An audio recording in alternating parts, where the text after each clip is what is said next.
This is the Paltalk News Network.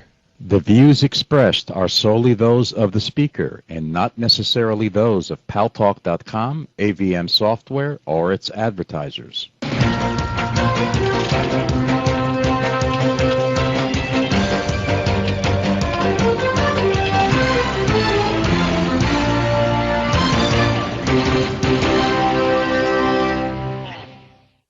News Talk is online. News Talk Online is a production of Paltalk.com, the largest multimedia interactive program on the internet with more than 4 million unique users. On demand on iTunes and on YouTube and on Blip TV and on my blog, GaryBaumgarten.com, where you're encouraged to post your comments, whether you agree with yours truly or not. No retribution. And thanks to our good friends at CRN Digital Talk Radio, we're syndicated to an additional 12 million households. I am your host, Gary Baumgarten. I welcome you to the show. And I remind you, as I always do, to go to paltalknewsnetwork.com, paltalknewsnetwork.com. Check it early and often, just like voting in Chicago, to find out what's going on in your world, stories that you may or may not see, hear, or read in the mainstream media. And for those of you who are listening to us on CRN Digital Talk Radio or any of our many fine internet radio affiliates, please go to paltalknewsnetwork.com, click on the Join Chat Now button, and you will be magically and without cost transported into our virtual auditorium on paltalk.com in order to join in this discussion. You'll be able to see the other folks on cam, and you'll be able to see what they're typing into our virtual auditorium, and you can, if you want, turn on your camera so we can see your Shana Poonam, and you can type your comments or even come on microphone and challenge me or my guest or offer some input or ask a question.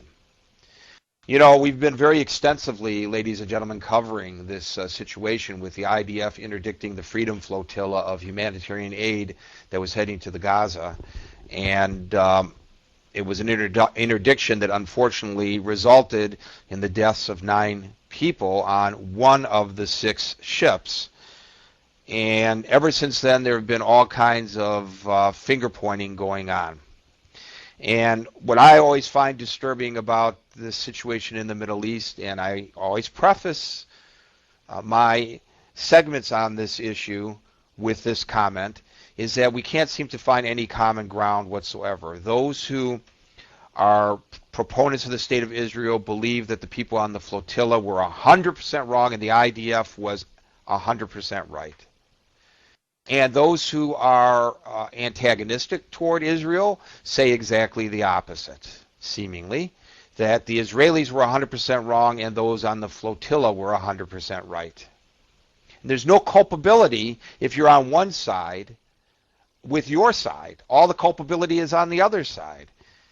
And it's been my experience in life that that's generally not the case. Even when there is a traffic accident, unless you're like stopped at a red light and a drunk plows into the rear end of your car, generally there is at least some degree of contribution to what happened by both drivers.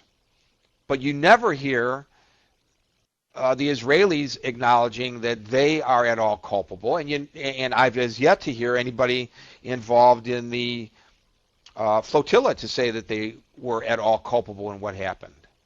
Been a real frustration, but I think we've been doing a pretty good job of covering this from all sides. We were out there for 1 full hour with protesters across the street from the Israeli consulate, and then we had the spokesman from the Israeli consulate here in New York City on the show.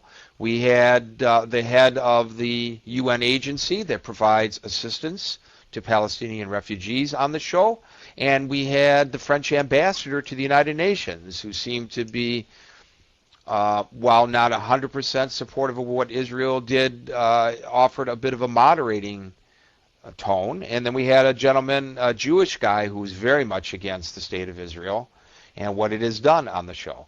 So I think we've pretty well balanced things out, but, you know, we've never gone right to the flotilla.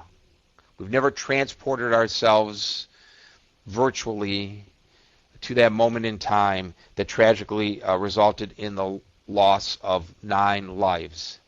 We're going to do that right now by welcoming our guest, Gene St. Onge. He is with the Free Palestine Movement, and he's one of 5 Americans who are on the flotilla. Gene St. Onge, welcome to News Talk Online on the Paltalk News Network. Thank you. Well, thank you. Let's, before we get into the details, which I very much want to give you an opportunity to, from your perspective, share with our audience. You heard what I said about how people who have a stake in this discourse, all feeling that the other side is 100% to blame. I'm just wondering, for starters, to set the scene here, Gene St. Onge, what do you think about that issue that I just raised? Oh, I don't know. I mean, I'm not sure that. I just don't see that as the thrust of the argument. I mean, I really think that you really have to start with the situation in Gaza, and if you simply look at, I would say apolitical reports of what the situation is, the conditions are, what people are living under, and the fact that Israel has not allowed much of what these people need.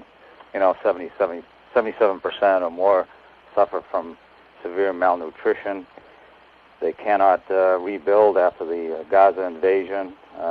They're still living under slabs of concrete or in tents nearly a year and a half after they were invaded. Fishermen can't fish, farmers can't farm. It's a rather desperate situation, and these are facts. I mean, if you check them out.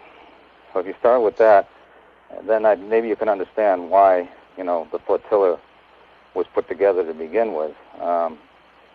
So I mean, in terms of so is everybody 100% right or 100% wrong? I mean, we're all human beings.